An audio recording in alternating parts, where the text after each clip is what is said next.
ဒါကကျမဘာမှမစားမတော့ပဲဆယ်စုနှစ်ချီရှာရမယ်လစာမျိုးပဲ3တန်းတောင်လားကျွန်တော်ခွဲစိတ်ခန်းထဲမှာမရှိခဲ့ရင်မဲ့ဒီဌာနကကျွန်တော်ဌာနလေးဌာနမှုတယောက်အနေနဲ့ဝေစုတော့ရတဲ့တာပေါ့ဆရာကျောက်ကနမီစင်းထဲမှာမပါပါဘူးအရေးပေါ်ကယ်ဆယ်ရေးမှာပါဝင်ခဲ့တဲ့သူတွေကတော့ဆရာဝန်ဖုံးသားဖွားဆရာမလူမင်းစရင်ကဒါကုန်ပါပဲထားလိုက်တာကြီးလူဆရာဝန်လင်းကအရေးချင်းမပြည့်မီလို့နောက်တန်းကူဌာနကိုပြောင်းရွှေ့ခံရမယ်လို့ဘသူပြောတာလဲအေးဒီကိစ္စကိုကျွန်တော်အခုချက်ချင်းတွားရောက်စီစစ်လိုက်ပါမယ်ဆရာဝန်လင်းဒါကကျွန်တော်ရဲ့ကိုပိုင်ဖုန်းနံပါတ်ပါနောက်ဘလို့ခက်ခဲပဲရှိကျွန်တော်စီဖုန်းဆက်လိုက်ပါ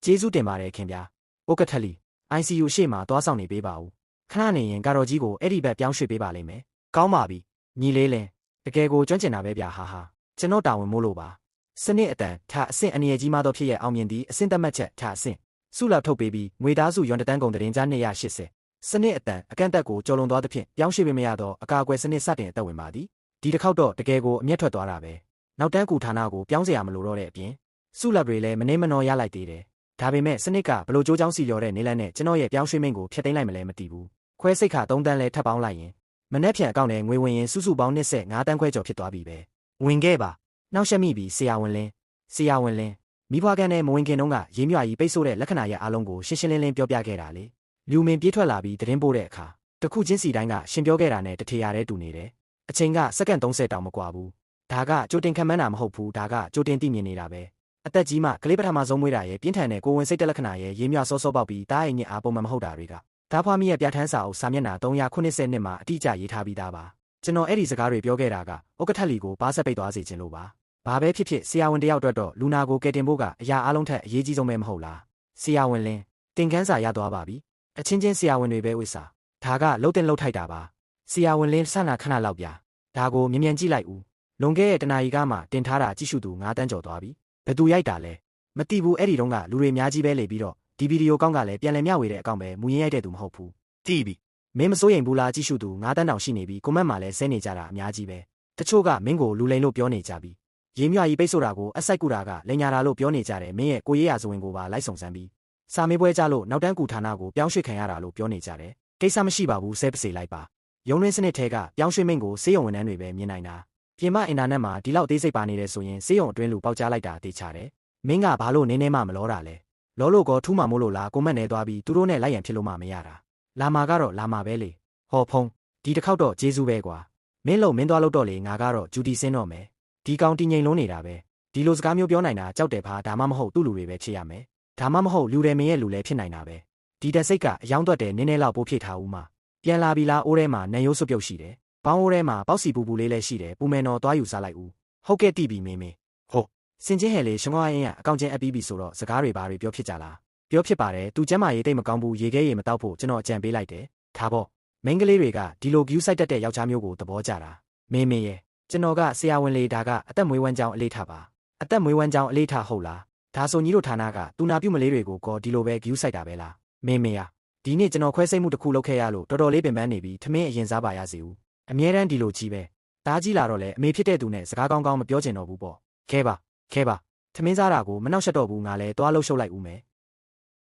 မိဖွားကန်းထဲမှာ40မိနစ်ကြာတက်လူခဲ့ရတာပါခွဲစိတ်မှုတစ်ကြိမ်နဲ့တာမန်လူတွေရဲ့တစ်ဆက်သက်စာလာစာလောက်ရှာသွားတာဆရာဝန်ကြီးကြွလာပြီးတေမင်းကိုတားဆီးလိုက်တာပေါ့အန်ရဖို့ကောင်းလိုက်တာခွဲစိတ်မှုတစ်ကြိမ်နဲ့သူများတစ်ဆက်သက်စာပိုက်ဆံကိုရှာသွားတာပါပဲအဆိုင်ကူပြီးရေးမြပိတ်ဆိုတာကိုကဲလိုက်တာတဲ့တလန်ဂျာနယ်မှာတင်ကြည့်ပါလားဘသူယုံမလဲလို့ဒီဆရာဝန်ကြီးစီဘုတ်ကင်တင်ကဘလောက်ကြလဲဟင်တာမန်ပြည်သူတွေကိုရောအတချောင်းလောက်စိုက်ပေးလို့ရမလားနောက်တန်းဌာနကိုပုတ်ခံရတော့မဲ့ဆရာဝန်ကခွဲစိတ်ပွဲကိုဘလို့များတက်လို့ရရတာလဲဒါလူအသက်ကိုတန်မိုးမထားတာမဟုတ်ဘူးလားစေပညာဗဟုသုတနည်းနည်းရှိတဲ့သူတိုင်းသိကြပါတယ်ရေးမြပိတ်ဆိုတာဟာတကိုယ်လုံးသွေးခဲမှုပုံမှန်မဟုတ်တဲ့ယောဂပါအနှစ်ချောင်းဆိုင်ယုံနဲ့ဒီ IC ကိုကုလို့ရတယ်ဆိုတာဒါကိုယုံမဲ့စာမနေရတွေကိုပဲယုံလိုက်ပါတော့လူပြောများပြီးသတင်းရည်ချိန်တွေတက်လာပြီးပဲကြည့်ရတာဒီကိစ္စကိုအကွက်ဆင်ပြီးနောက်ကတော့အားပေးနေတဲ့သူရှိနေပြီသတင်းတွေ့ပြီး300ဆိုတာနင်မလားသတင်းတွေ့ပြီး300ဆိုတာနင်မလားဒါဆိုမနေ့ကနေငါနဲ့ကော်ဖီတောက်တုံးကလာစားဘလောက်လို့ပြောလိုက်တာလဲ9000 8000ပါပိုင်ဆိုင်မှုတွေတန်ဖိုးများကြီးမရင်တက်မှတ်ခံရချိန်ဟာဝယ်ယူဖို့အကောင်းဆုံးအခွင့်အရေးပဲလို့ငါပြောခဲ့ဘူးတယ်လေငါအနားယူတော့မယ်ကိုနိုင်ပါအခုကနေ့လေနှစ်ခွဲလေညမဟုတ်ပါဘူးငါတညာလုံးညဂျူတီဝင်ထားရတာမို့လို့ပ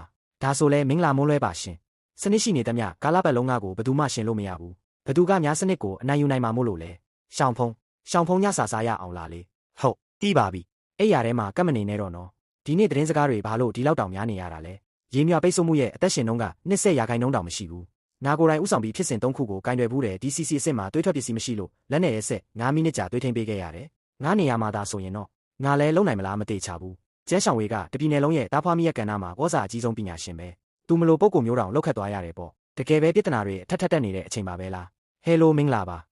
ပါဆရာဝန်လင်းဖုံးမဟုတ်လားရှင့်ဟုတ်ပါတယ်မင်္ဂလာပါမမကစေဘက်ဆိုင်ရာစုံစမ်းစစ်ဆေးရေးကော်မတီကဝူဖန်းဖြစ်ပါတယ်ဒီနေ့မွန်းလွဲပိုင်းမှာတရားဝင်တိုင်ကြားစာနှစ်ဆောင်ရောက်ရှိလာလို့ပါတိုင်ကြားစာရဲ့အကြောင်းအရာကတော့နန်းကျန်းအမတ်တဆေးရုံတားဖွားမိရဲ့ဌာနမှုကြောက်တဲဖားရဲ့ယာဒူးအပြောင်းရွှေ့လှုပ်ထုံးလုံးနေမမှန်ကန်မှုနဲ့ပတ်သက်နေပါတယ်တိုင်ကြားသူတွေကတော့ရှင့်ဌာနကတူနာပြုရှောင်ကျိုးနဲ့အလုတ်တင်ဆရာဝန်ဟဲဖုံးတို့ဖြစ်ကြပါတယ်ရှောင်ကျိုးနဲ့ဟဲဖုံးတို့သူတို့ကကြောက်တဲဖားကိုအမိတက်ပြီးတိုင်လိုက်ကြတာလားအဆင်ပြေရင်မနေ့ဖြန်မနေ့စေဘက်ဆိုင်ရာစုံစမ်းစစ်ဆေးရေးရုံးကိုလာပေးလို့ရမလားရှင့်ဒါမှမဟုတ်မမတို့ဘက်ကနန်းကျန်းကိုလူလွတ်ပေးရမလားမနေ့ဖြန်မနေ့ကြရင်ကျွန်တော်ကိုယ်တိုင်လာခဲ့ပါမယ်ဒါကစနစ်ရဲ့ပံ့ပိုးမှုကြောင့်လားဒါမှမဟုတ်ရှောင်ကျိုးနဲ့ဟဲဖုံးတို့ရဲ့ကိုယ်ပိုင်ဆုံးဖြတ်ချက်ကြောင့်လားဟဲလိုမင်္ဂလာပါတန်ဖိုးမြင့်ပိုင်ဆိုင်မှုကြီးအခုပဲရောက်နေပြီလေဖုန်းနံပါတ်ကိုချက်ကောက်ဖြစ်တုံးထားတာတကယ်ဦးကြောင်နိုင်တာပဲမြို့တော်ကိုကိစ္စရှိလို့သွားနေတာအကျိုးပေးရထားပေါ်မှာတိုက်ဆိုင်လိုက်တာငါလည်းမြို့တော်မှာပဲဒီနေ့တစ်ဖက်ကရှေ့နေဖွဲ့နဲ့တတိယအကြိမ်စကားပြောရမှာတော်တော်တင်းမာမဲ့ပုံပဲအတန်ကြားရတာတော်တော်ပြင်းထန်မဲ့ပုံပဲနော်အဆင်ပြေရတယ်ကျင့်ဝတ်ရနေပါပြီနင်ကတော့မြို့တော်ကိုဘာကိစ္စနဲ့လာတာလဲလှုပ်ထုံးလုံနေဆောင်ရက်เสียရှိလို့ပါဒါဆိုနေ့လည်းပဲအားရင်မြို့တော်လမ်းဟောင်းရဲကအမဲသားခောက်ဆွဲဆိုင်မှာတွေ့ရအောင်ဆိုင်ကတော်တော်ကောင်းတယ်မတွေ့အောင်တွေ့မယ်နော်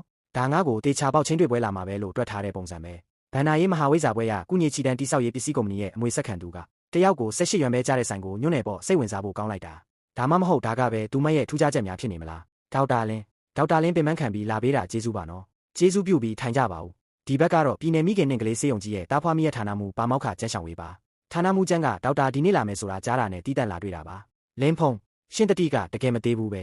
ရေးမြပိတ်ဆို့မှုကမမရဲ့တုဒေသနာနယ်ပယ်တစ်ခုပဲအခုလို ECNO ဆက်လည်းမရှိခွဲစိတ်ကူးတာမှုလည်းမပါသွေးပံကသွေးရောက်ဖို့နောက်ကျနေတဲ့အခြေအနေမှာတောင်လူကိုပြန်ကယ်ထုတ်နိုင်ခဲ့တယ်နော်မမရဲ့အချက်လက်တိုးလောင်ယုံထဲမှာတောင်ဒုတိယမြောက်ဖြစ်စဉ်မရှိဘူးသေးဘူးမမရှင်းစီကနင်းနာလေးနည်းနည်းမေးမြန်းကျင်လို့ပါအားနာစရာပါတိကျင်တာရှိရင်လွတ်လပ်စွာမေးနိုင်ပါတယ်ခင်ဗျာဒေါက်တာနှစ်ယောက်ရှင်ဒါမှမဟုတ်ကြောက်တဲ့ဘားရဲ့စီကံဖောက်ဖျက်မှုနဲ့ပတ်သက်တဲ့ကိစ္စပုံမှန်အလုပ်တွေကိုအရင်ပြီးအောင်လုပ်လိုက်ကြမလားဟင်ကောင်းပါပြီဒါကအမိတက်တိုင်ကြားထားတဲ့တိုင်ကြားစာစာရက်စာတမ်းဖြစ်ပါတယ်ဟဲလိုဥက္ကဋ္ဌလီမင်္ဂလာပါရှင်လင်းဖုံးရဲ့နေရာကိစ္စစီစဉ်ပေးပြီးပြီလားစီစဉ်ပေးပြီးပါပြီဒီနေ့ပဲတရားဝင်စာထုတ်ပေးလိုက်ပါမယ်ကြောက်တယ်ဖားကရောသူ့ကိုအလုတ်ခိတရက်ဆိုင်ပြီးစစ်ဆေးနေပါပြီဒီနေ့မနက်ပဲဆေးရုံတရုံလုံးကိုအကြောင်းကြားစာထုတ်လိုက်ပါတယ်မလုံလောက်သေးဘူးဒေါက်တာလီကိုကျုပ်စကားတခွန်းမှထားမယ်လင်းဖုံးခင်များစီမှာစိတ်ချမ်းသာတာနေရမှာအားလုံးစိတ်ချမ်းသာရမှာသူခံစားရမယ့်မတရားမှုမှန်သမျှကိုဟုတ်ကဲ့ကျွန်တော်သဘောပေါက်ပါပြီ